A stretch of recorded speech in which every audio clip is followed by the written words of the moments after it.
wabarakatuh. Baura yang berbahagianya, tuan katu kampung Lamnga, tu kampung Lamnga. Di tu kampung Lamnga, ino lumpio ba sabo warung cukup mangat iaitu kepaya yang lain.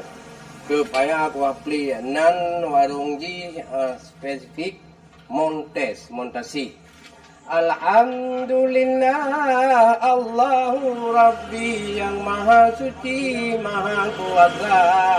Otok kuno Lamnga wahai akhi. Dino lun pajuh kanduri luar biasa. Nyo ungkut payah hayuhan takri. Nyetuka hayabi laju busigra.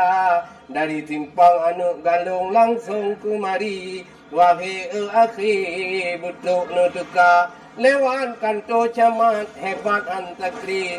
Kuno ayangan umi ungkut goyak mita. Jihne kalon moto kadipio lam yak mita kanduri.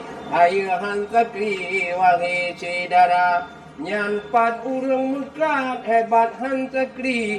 Nyoku kanduri urang Aceh luar biasa. Na ungkut payah na kuah pli lagi. Kemudian hai akhi nyan kuah belagong pina. Moyo kuah bulangong mekunang hantakri.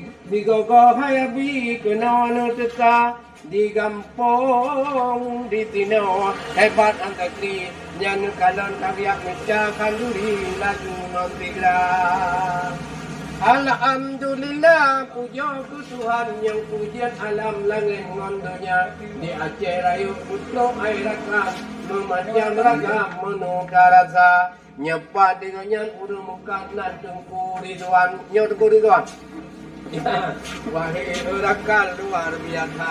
Yang yang udah kalan macam lagak harapan sino dan mengatakannya orangnya dia ini bang pikiran timon hadapannya itu dia nyok makanan khas Aceh kuno coba drone ya duka ba spesifik kontes bere hanapan Tino luar biasa untuk bangna untuk kaya nyok lihat aja hai bapak ada tuang kaku orang kan handi kapuna bak bulan puasa pina dungkap ke Jepang bak bulan Ramadan hanya puah saja anamu kaku wahai Jepang jut kena tiga berakan laju nutka.